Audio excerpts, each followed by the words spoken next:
Inibição, sintoma e angústia. Freud, 1926. Parte 5. Propusemos-nos estudar a forma de sintomas e a luta secundária do eu contra os sintomas, mas evidentemente não tivemos sorte ao escolher para isso as fobias. A angústia predominante no quadro dessas afecções parece-nos agora uma complicação que obscurece a questão. Há muitas neuroses em que não há indício de angústia.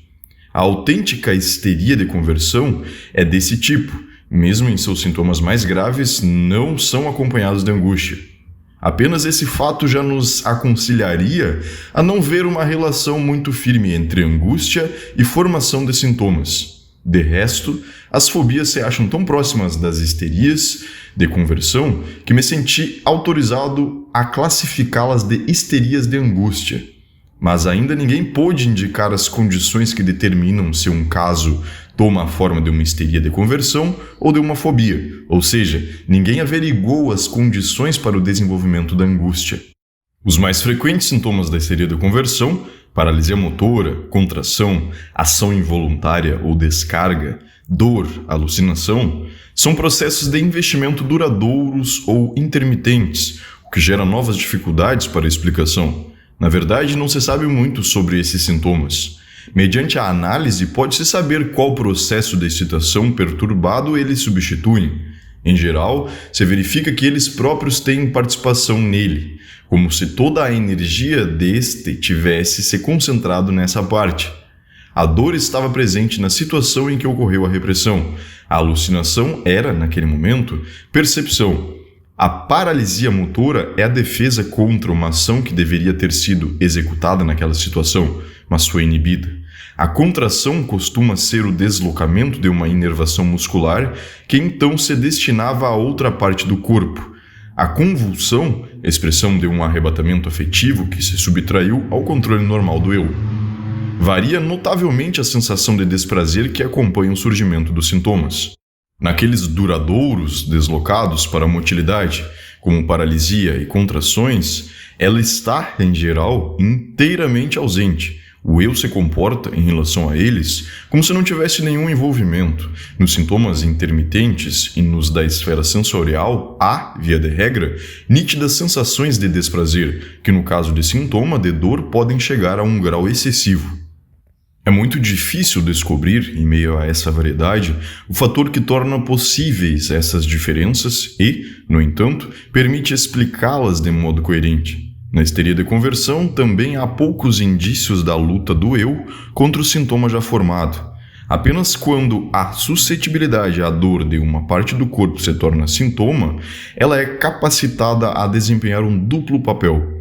Quando essa parte é tocada externamente, o sintoma de dor aparece tão seguramente como quando a situação patogênica por ela representada é ativada internamente de modo associativo. E o eu adota precauções para evitar que o sintoma seja despertado por percepções externas. Não podemos discernir de onde vem a peculiar opacidade da formação de sintomas na histeria de conversão, mas ela nos fornece um motivo para abandonar esse terreno infecundo. Voltamos-nos para a neurose obsessiva na esperança de, nela, aprender mais sobre a formação de sintomas. Os sintomas da neurose obsessiva são, em geral, de dois tipos e de tendências opostas.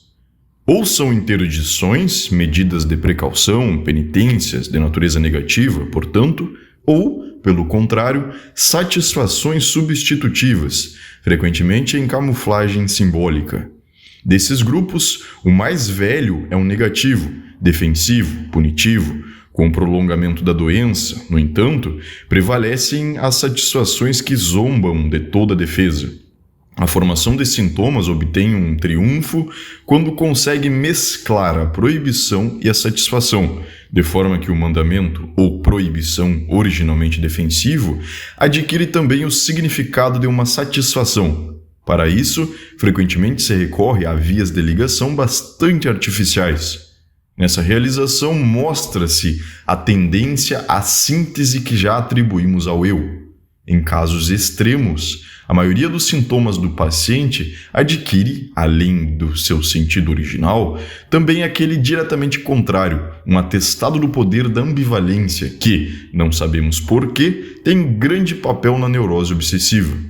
No caso mais grosseiro, o sintoma é em 2 tempos, ou seja, ao ato que realiza determinado preceito, segue-se imediatamente outro que o cancela ou anula, embora ainda não ouse efetuar o que lhe é contrário. 2 impressões surgem de imediato deste breve panorama dos sintomas obsessivos. A primeira é que aí se trava uma contínua luta contra o reprimido, cada vez mais desfavorável às forças repressoras. A segunda, que o eu e supereu participam enormemente da formação dos sintomas. A neurose obsessiva é, provavelmente, o mais interessante e recompensador objeto da investigação analítica, mas como problema ainda não foi superado.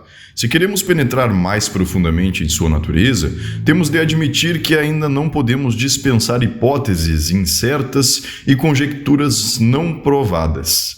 A situação de partida da neurose obsessiva é provavelmente a mesma da histeria, a necessidade de defender-se das exigências libidinais do complexo de Édipo. Também parece haver, em cada neurose obsessiva, uma funda camada de sintomas histéricos formados bastante cedo. Depois, no entanto, sua configuração é alterada decisivamente por um fator constitucional. A organização genital da libido se revela fraca e pouco resistente. Quando o eu dá início a seu empenho defensivo, o primeiro resultado obtido é que a organização genital da fase fálica é recuada, totalmente ou em parte, ao anterior estágio sádico anal. Esse fato permanece determinante para tudo o que se segue.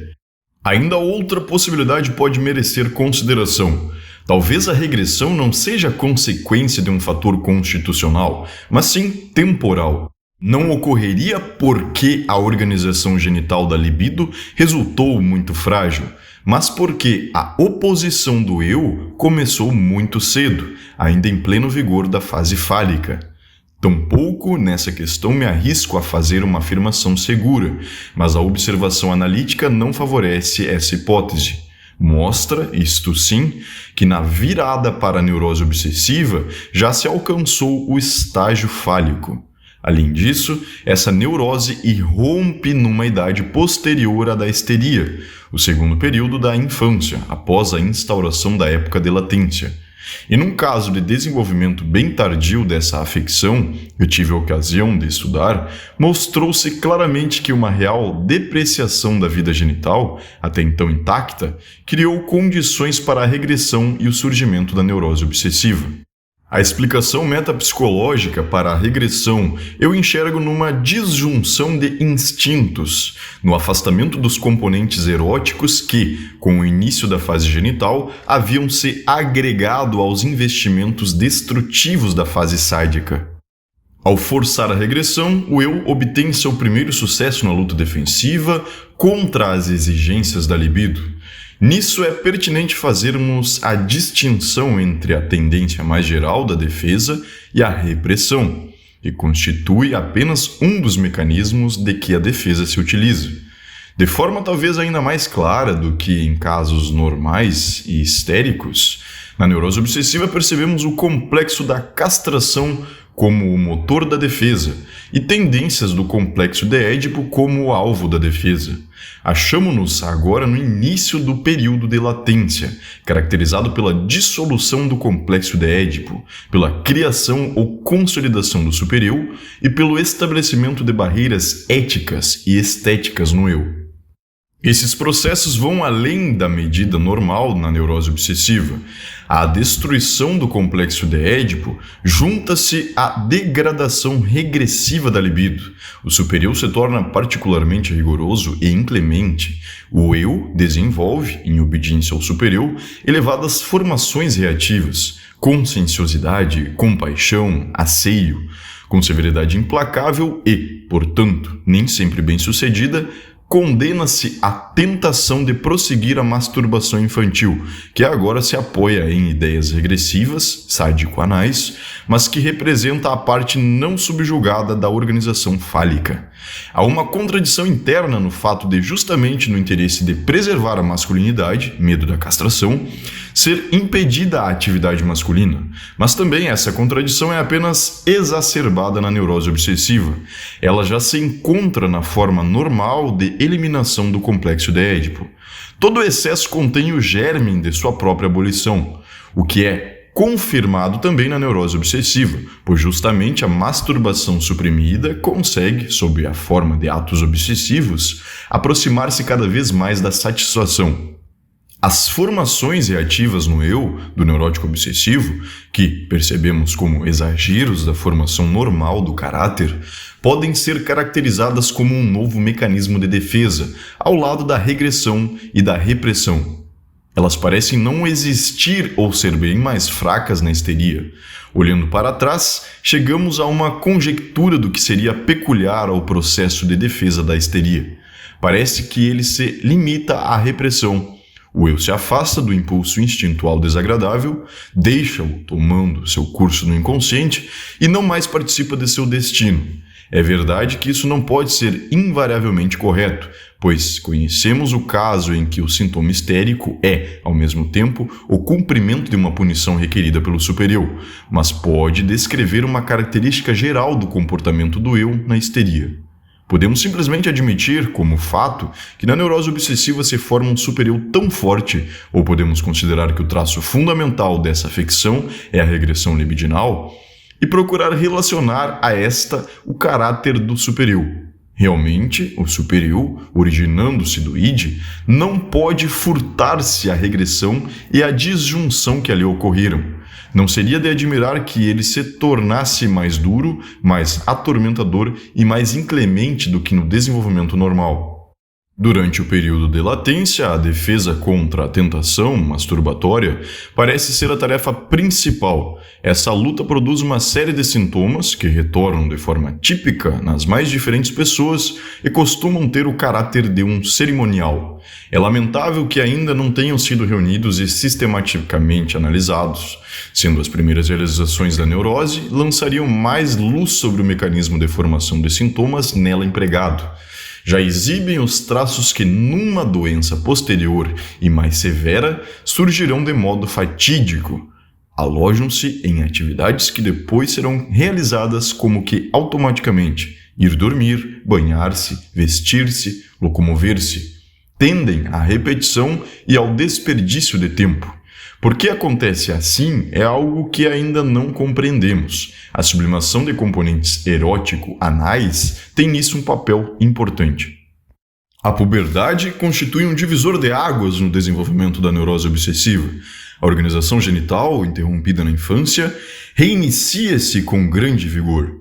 Mas sabemos que o desenvolvimento sexual da infância também estabelece a direção do recomeço que se dá na puberdade. Assim, por um lado, os impulsos agressivos dos primeiros tempos são novamente despertados e, por outro lado, uma porção maior ou menor dos novos impulsos libidinais, todos eles, nos casos ruins, toma as vias assinaladas pela regressão, surgindo como intenções agressivas e destrutivas.